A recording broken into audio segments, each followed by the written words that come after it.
A student plans to determine the enthalpy change of reaction 3.1 shown below. This enthalpy change can be determined indirectly using Hess's law from the enthalpy changes of reaction 3.2 and reaction 3.3 shown below. We're given the enthalpy change of reaction 3.3 as negative 57.6 kilojoules per mole. The student will determine the enthalpy change of reaction 3.2 as outlined below. Weigh a bottle containing Na2O solid and weigh a polystyrene cup. Add about 25 centimeters cubed of water to the polystyrene cup and measure its temperature. Add the Na2O solid, stir the mixture and measure the maximum temperature reached. Weigh the bottle or the empty bottle and weigh the polystyrene cup with the final solution. We're given the mass readings and temperature readings and told that the density and specific heat capacity C of the solution are the same as for water. Part A. Calculate the enthalpy change of reaction 3.2 and the enthalpy change of reaction 3.1. Show all your working. By indirectly using Hess's law, this question's meaning we can combine enthalpy change values to get an overall enthalpy change value. So that means in the context of this question, the enthalpy change value of reaction 3.1 will equal the enthalpy change value of reaction 3.2 plus 2 of the enthalpy change values of reaction 3.3. We know this because if we look at reaction 3.2 and 3.3, we can combine them to get reaction 3.1, but we need to times 3.3 by 2 because if we look at the molar ratios, we have 2 HCl and 2 NaCl in reaction 3.1, but in reaction 3.3 we've only got 1, hence we need to times by 2. In this question we're going to be using the equation mc delta T equals Q, where Q is measured in joules. We're told in the question that the density and specific heat capacity C of the solution are the same as water. Now, in our data sheets, we get given the specific heat capacity of water, and it's 4.18. This is a value you don't need to know as you get given it in the exam. If we start by working out the mass of Na2O using our mass readings, we would do 16.58 minus 15.34. Typing that into the calculator, we get 1.24 grams. Then, working out the mass of solution, we would take our 47.33 grams and minus it from our 21.58 to give us 25.75 grams. Then, working out our temperature change, or delta T, we take 55.5 and minus 20.5 to give us 35 degrees Celsius. Plugging this into the equation, mass would be the mass of solution because that's the thing that's having its temperature measured and temperature change.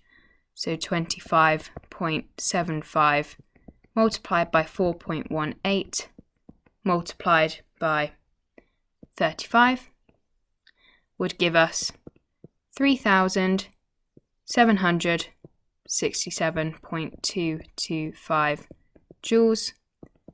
In the question, we use kilojoules per mole, so we need to turn this into kilojoules.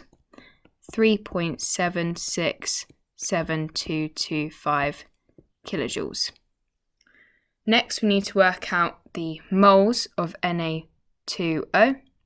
To do this, we need to take the mass, 1.24, and divide by the relative formula mass of Na2O, which is 23 times 2.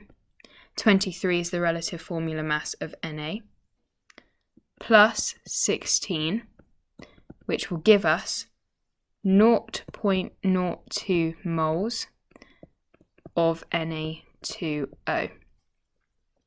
So we're working out the enthalpy change of reaction 3.2 here, and we do that by taking our kilojoules, 3.767225, and dividing it by our moles. 0.02, which gives us 188. We need to make sure we put a negative because this enthalpy change is exothermic. And then our units, kilojoules per mole. Then for reaction 3.3, we know that enthalpy change value, so we can work out reaction 3.1. So the enthalpy change of reaction 3.1 is equal to minus 188 plus 2 times minus 57.6, which is the enthalpy change of reaction 3.3, which gives us minus 303.2 kilojoules per mole. In this question, the asterisk on the A means it's a level response question, so you can spot for these in the exam, which means you get marks for detail.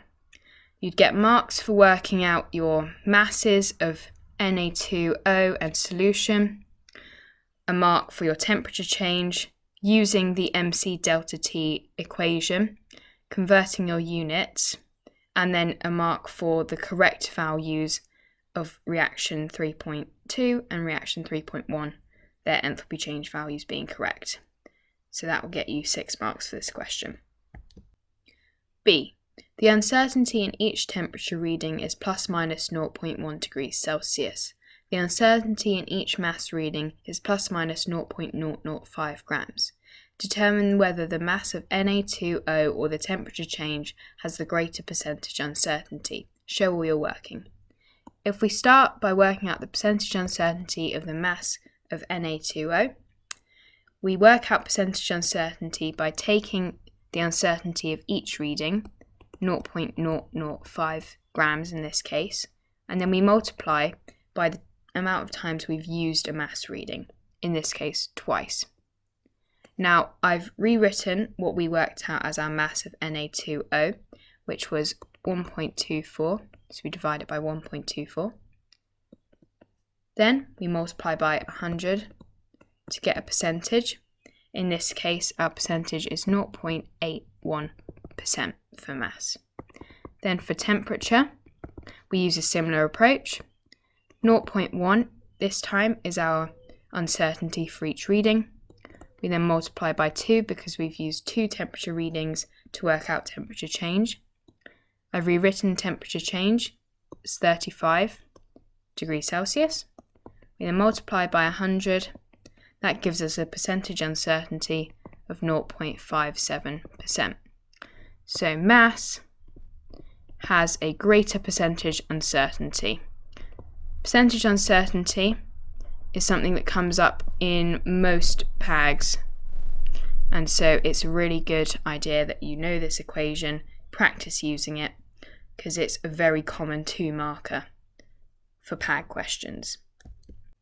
And in these 2 markers, you get a mark for the percentage uncertainty of mass and the percentage uncertainty of temperature. You don't get a mark for linking to the question, but it's always a good idea to, because in a level response question, that would get you a mark. Level response questions are longer answer questions, which this is not, but it is good practice. C. Suggest a modification to this experiment using the same apparatus which would reduce the percentage errors in the measurements. Explain your reasoning. Again, this is a very common 2-mark question to do with mass PAGs. The set answer that you should learn is a greater mass. You could also use a greater temperature change. Both would reduce percentage uncertainty. And the reason for this is because if you have a larger denominator, that will reduce the number that you end up with, and a greater mass and a greater temperature change will be the denominators when working out percentage uncertainty, and so they will reduce the percentage errors if you have a greater mass or temperature change. In this question, you get a mark for saying greater mass and a mark for saying greater temperature change. D. Sodium oxide Na2O can be prepared by the redox reaction of Na, NO2 and sodium metal. Nitrogen gas is also formed. Part 1. What is a systematic name of NaNO2? So Na, that's sodium. So the first part of our name would be sodium. And NO2 is a nitrate ion. So sodium nitrate is the answer for part 1. You get a mark for getting this whole name correct. Then, using oxidation numbers with signs, show the element that's oxidized and the element that's reduced in this reaction for part 2. If we start by writing an equation, we would get that Na, NO2 and sodium form Na2 and nitrogen gas. We don't need to balance it for oxidation numbers because the stoichiometry does not impact oxidation numbers. But if we add oxidation numbers to each of these compounds, so if we start by looking at the individual elements, if it's on its own, it's going to equal 0. So the sodium metal and nitrogen gas would have oxidation numbers of 0. Then oxygen, that's always -2. And sodium, when it's in a compound, is always +1 because it's a group 1 metal. Now, oxidation numbers will always need to add up to 0. We can see in Na2O that's the case because it's +1 times 2, that's +2, -2, that equals 0. In NaNO2, we've got +1 -2 times 2, that will be -3. So, to make it 0, nitrogen has to be +3. Then, if we work out our element that's oxidized, oxidized means that the oxidation number is going to increase. So, the only element here that's oxidation number is increasing is sodium, and it's going from 0 to +1. Then, for reduction, or element that's being reduced, we're looking for an oxidation number that's decreasing, and the only element here is nitrogen, and its oxidation number goes from +3 to 0. For part 3, we need to construct an equation for this reaction. Well, we've already got part of an equation. We've got NaNO2 plus Na going to Na2O and nitrogen gas. But we need to balance this equation. If we balance this equation, we need 2 because we need 2 nitrogens for nitrogen gas. Then 6 and 4 because we need to balance the oxygens and balance the sodiums.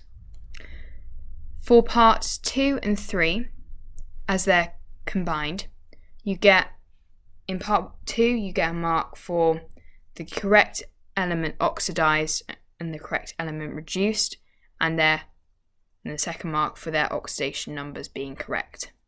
Part 3, the mark is for the whole complete equation being correct.